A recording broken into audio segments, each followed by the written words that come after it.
Hello my fellow gamers and welcome once again to Perafilozof City Skylines videos. In this one I'm going to continue building up the city in which I plan to reach 1 million population on the hard mode. In some of the previous episodes I had finally reached over 100,000 population. At the moment I am at 100,006. I spent probably about 5 hours redoing some of the zones, balancing out others. I had added some commercial areas where there used to be industry. I had added some offices where there used to be commercial. I added more high density residential areas in the old part of the city. I had pretty much managed to balance out the number of jobs. The unemployment even managed to go up to 4% because now I am just missing around 1,000 employees. So there is even room for more unemployment than there usually was. I had reduced the budget for water and power because I was really starting to run out of money. I mean, I'm not running out of it, it's just that my income has gone down considerably. I used to have almost 28,000 income, now I can sometimes barely go above 10,000 if my ticket sale go down. For some reason the tickets seem to go up and down continuously and even above 5,000 plus or minus, so it's pretty annoying, and sometimes it seems to me that I'm losing way too much money, and then when I turn on the budget I see that the tickets are earning me around 15,000 or 14,000, then the next time they're earning me 22,000 per week, so that changes a lot. Another thing that I did was to reduce the amount of money on the budget for the uh, boats that ship cargo, on trains that ship cargo. This is also part of my design to reduce the amount of imports and exports. You can see that I'm now importing less than 4,000 and exporting less than 3,000. I did take out many of the industrial zones. I had reduced some of the zones that had two parallel lines of industry down to one. I had also reduced some of the industry on the edges and switched it for commercial or offices, because on the edges it's usually level 2 and not level 3. So that way I also reduced the amount of industry, amount of jobs necessary, and the exports, so that allowed me to reduce the budget for the transportation that was exporting or importing those goods. Of the services, I added actual fire stations down here in this part of the city, and then managed to have a very good coverage between these two here, and I believe two here, but there's also a firehouse here. I had switched around some of the clinics, some of the crematoriums. I had switched around some of the police stations and headquarters in order to get better coverage. I redid the parks in the old part of the city because I now have many of the high density zones and they require good coverage by parks, so I had to redo that as well. I was looking around at just how much does recycling cost, because if you look at the recycling's tooltip, it says that it reduces the garbage accumulation and slightly reduces the tax income. Well, I played around with that as well. I turned it on citywide, and I noticed that the amount of garbage that I was producing dropped by 10%, but my income dropped by about 15 to 20%. So I figured out that it was actually better to accumulate more garbage and then spend the money that I would have remaining on more incineration plants than to use recycling, because recycling is more costly. Now this does mean that I may end up adding some more of the incineration plants up here, but as you can see here I have one prepared here and I'm not even using it, because I'm now at 890 units per week out of the capacity that is at 912 units per week. So I don't even need this one, and yet this part of the city is filled. So I think I will be able to stay with two incineration plants per corner, and there are also these two here in the middle, and that should take care of pretty much all the garbage. And I even managed to increase my income a little bit after turning off recycling. Another thing with the policies that I played around with was to add the high-tech housing into some of the areas and see if that's actually going to increase my tax income or not.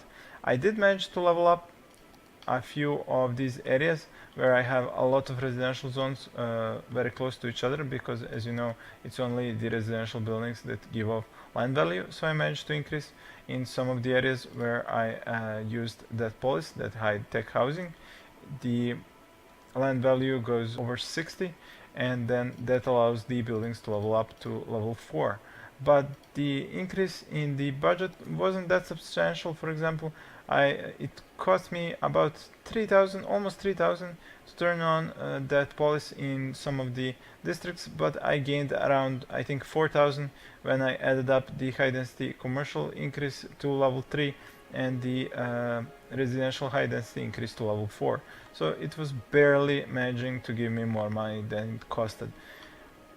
The problem with this is that when I have thin zones of residential like this, not even policies for parks and recreation and high-tech housing can be of much help. So if you want to use policies to increase land value, you need a lot of residential housing to be next to each other. So that's another lesson that I'm learning by building this part. For example, here I used very thin lines of residential, and then I see that they do not provide that much land value. And for example, also why I have a problem with leveling the commercial buildings? Well, because the commercial buildings are so far from the residential buildings who are giving off land value, and the commercial buildings need land value in order to increase in level after they have more wealthy customers from the residential areas.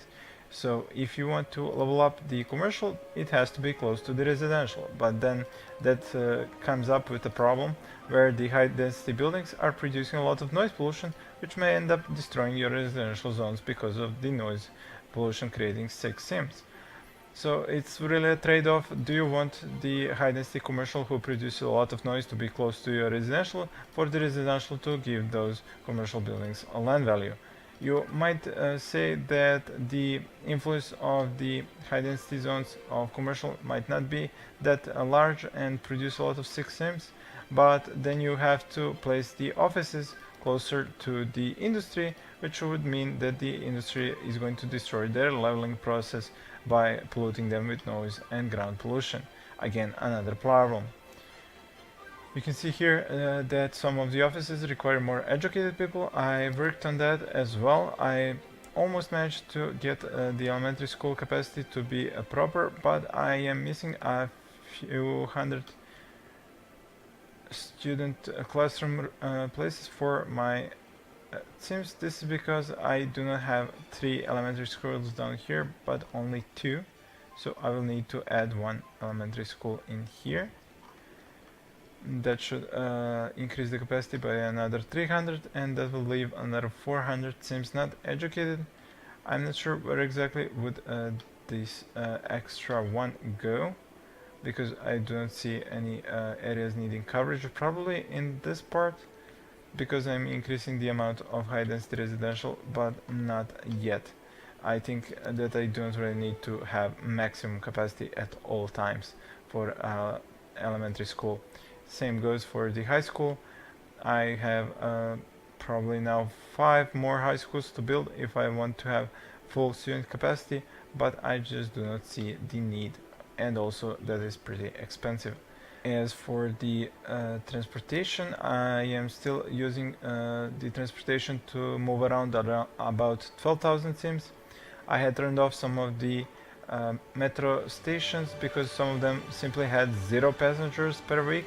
Those were usually the metro stops that were located on the edges where there was just 1 line connecting them with the other metro stops, so they had 0 people who were visiting them. You can see that the metro stops that have only a single line going through them have only about 50 to 100 passengers visiting them, while the ones that have multiple lines, for example this one over here, actually not this one, let me find one. There should have, before I continue, let me just fix this. The blue line should have gone through here. Let's find one that has a lot of lines going through it. For example, there is this one over here.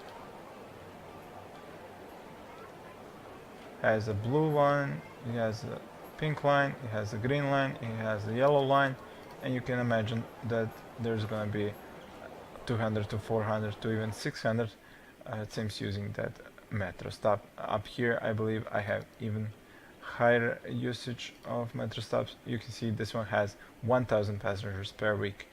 So yeah, there are some of them who are far better used than others.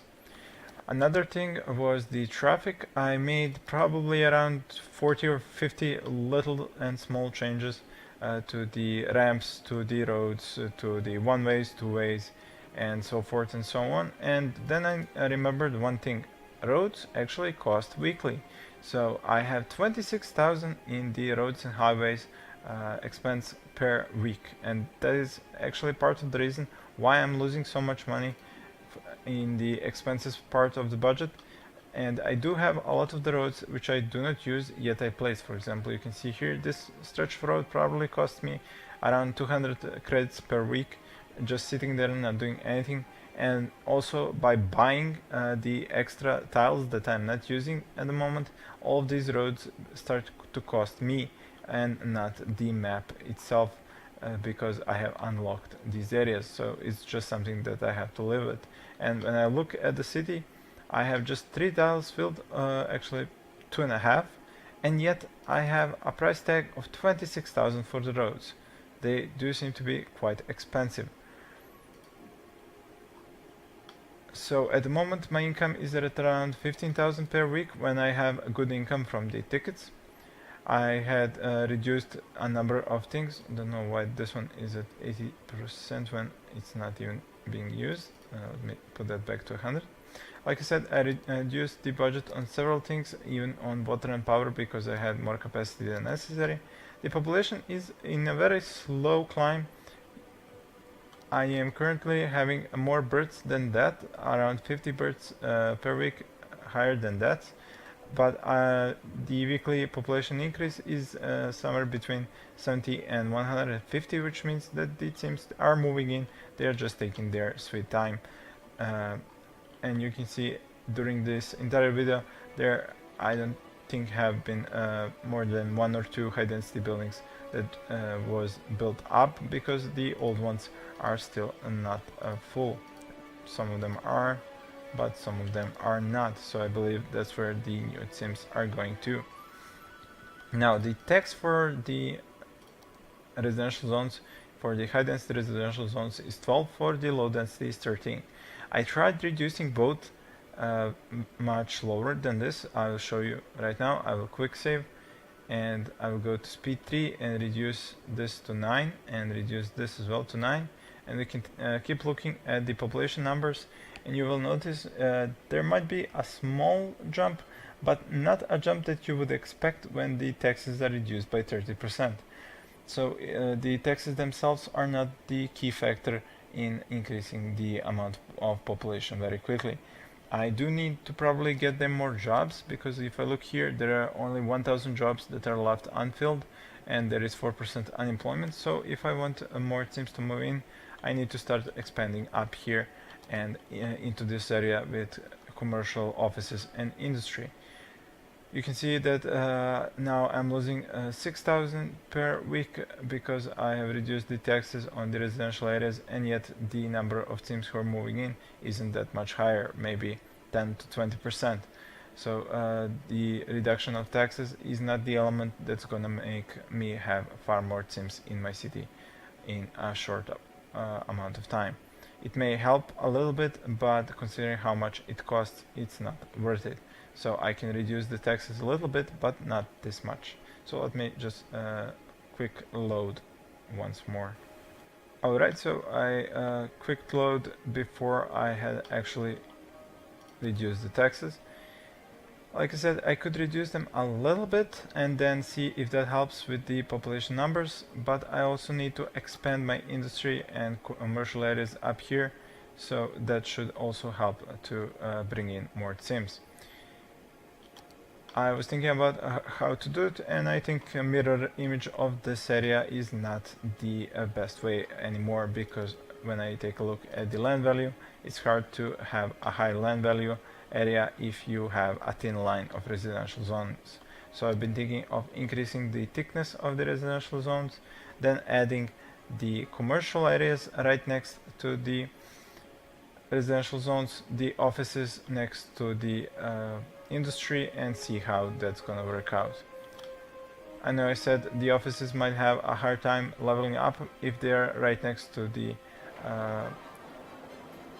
generic industry, but we'll just have to see how that goes and what effect does that have on the different zones. So let's see, where would I expand over here? I believe this is a ramp, and that needs to be expanded over to the other side like this, while I need to get up here some roads. Over here, do I have any more roads? I believe this one is a two lane. Yes, it is. So no, actually that's another ramp. Not even sure, can I get it through the road? No. This was expected, and now I will have to fix this. I'll have to find a way to get the highways through here. I could use the trick I showed you, where if you put a road onto the side of a highway, it will move the pillar. But then again, I have the problem where I need to go through the pillars of the railway and this pillar over here. So the question is, can I really make a street here that would move that pillar? And I cannot. So I will have to destroy this part here if I wish for a street to go through here, actually a ramp in this case. So that will have to go like this. And now I can connect back with this highway.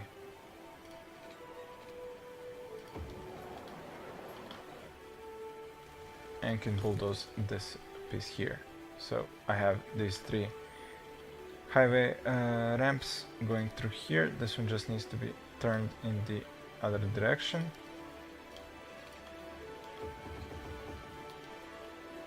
That should work out now.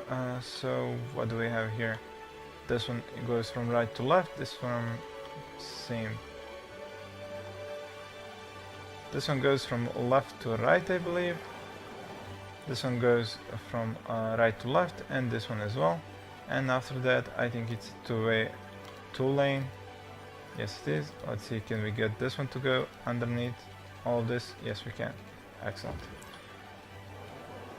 From this perspective, it looks straight, but from this one, it looks like it's going to the side.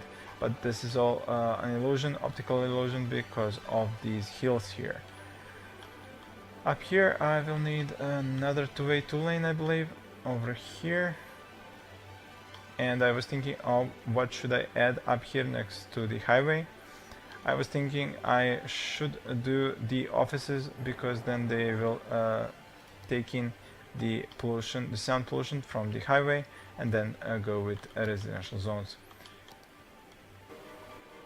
Now I have a problem here on the left side where I cannot place another zone, nor can I have anything built here. Now this does not have to be that big of a problem. I can always move the highway closer to here once I'm done with this tile, and I get this tile, and then have another part of the city here. So it's nothing to be worried about. Alright, and when I connect down here, let's see how these zones are going to look like. I mean the zonable squares. Yep, they look terrible, just as expected. Where there are ramps, they're kinda okay, but where the two ways connect to each other, these zones become terrible. But that's nothing that I didn't expect. That kind of happens all the time. And there even seems to be a problem if I wish to go down further. This highway goes a little bit onto the left, so it's gonna ruin the attempt to have the street go straight.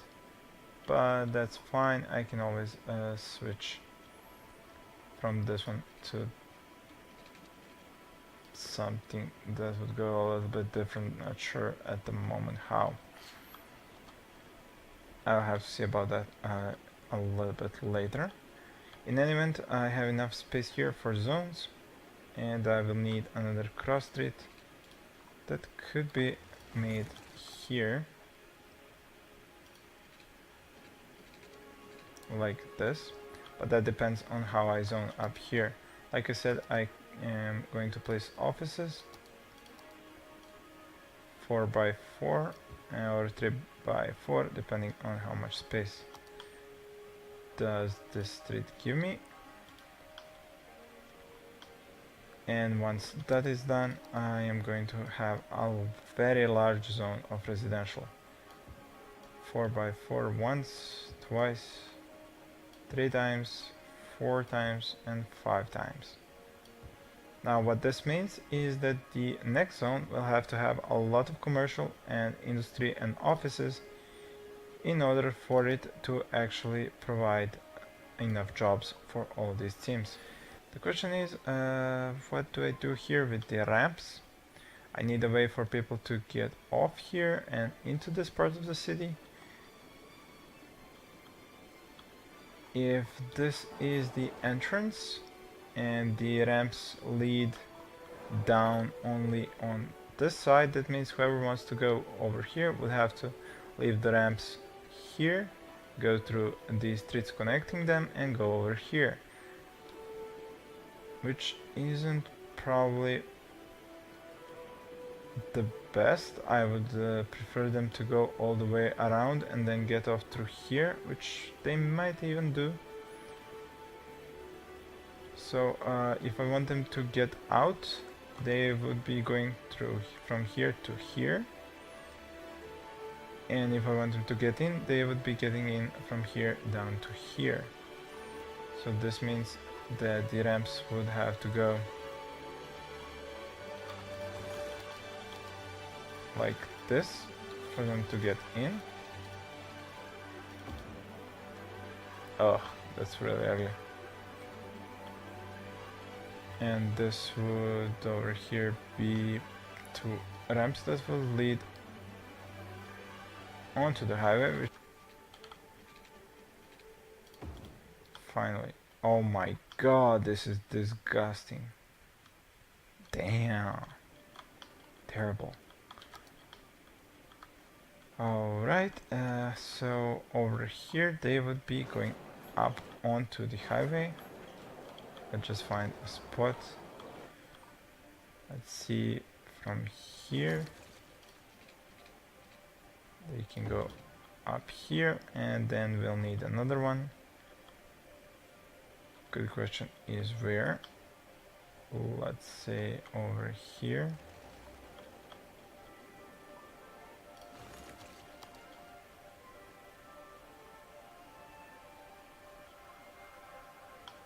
Not the best of solutions.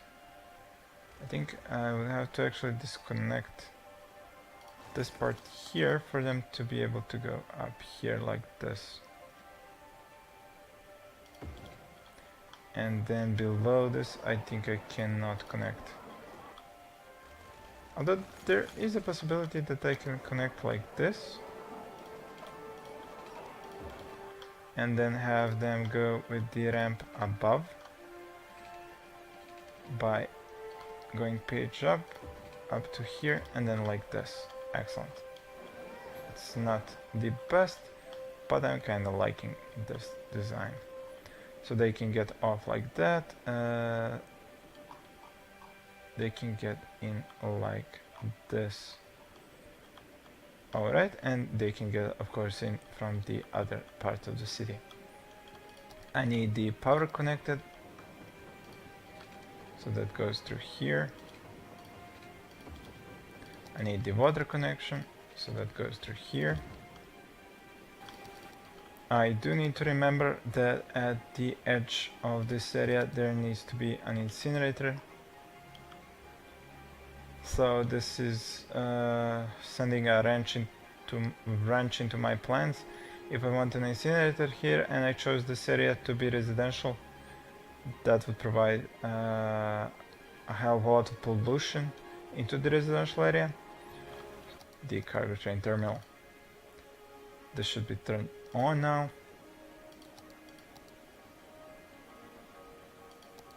The power should extend from it over to these areas, but I can always add some power lines if that's necessary.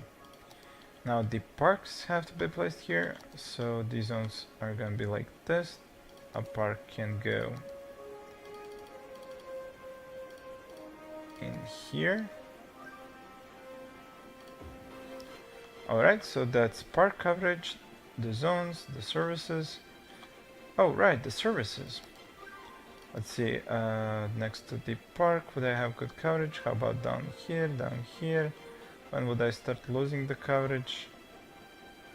I can go as far as this before I start losing coverage. So the clinic would go here, the crematorium would be here.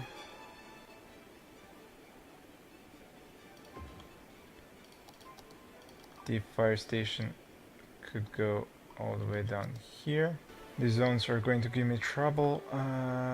Not sure how this is going to work out, so I won't place it down there, but over here.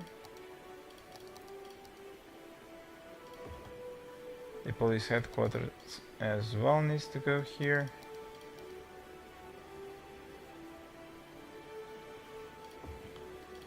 I will need an elementary school. That one can go here. A high school. I think that one can go down here. Anything else? Right, the metros need a connection as well. I'll just see where. I think over here. No, I can't place metros on highway ramps, but I think a metro stop can go here. Although that's not the best placement for a metro stop. I think it should go somewhere around here. I'll grab one of these local lines. I think the red one to have a connection right here. There should also be a new bus line. There we go. That should be the local bus line. I can probably change its color. Let's use red as the starting bus line. Alright, the red metro and the red bus line, excellent. So everything is pretty much set up. I don't think I have forgotten anything. I can let this thing start up. Here we go, the power is gonna come off of here, go to the park, and then anything that comes up here should soon become connected.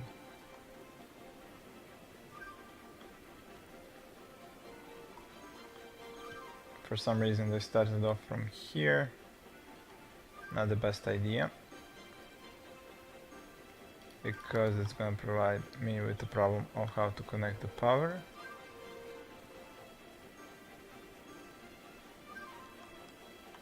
Well, I guess I can just wait for them to build up a few more buildings, and maybe then the power will connect to this area over here.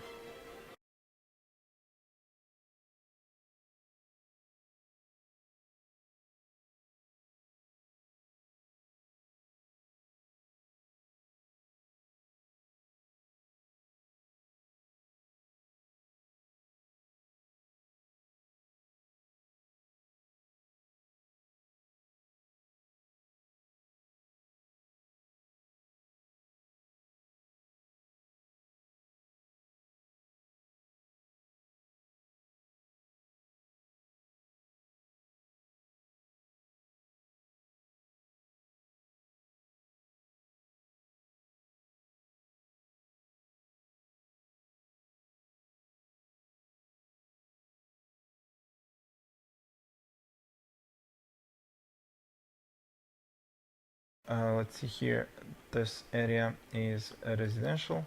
I think I have one more to be residential.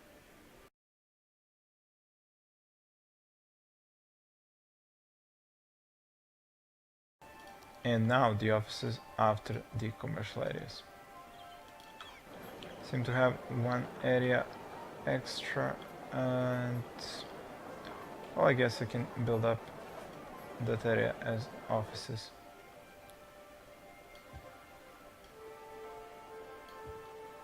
Although they don't even have to be all offices. I can go 50-50 with offices and industry. So 3x4 of offices and 2x4 of industry. I think that will work just as fine.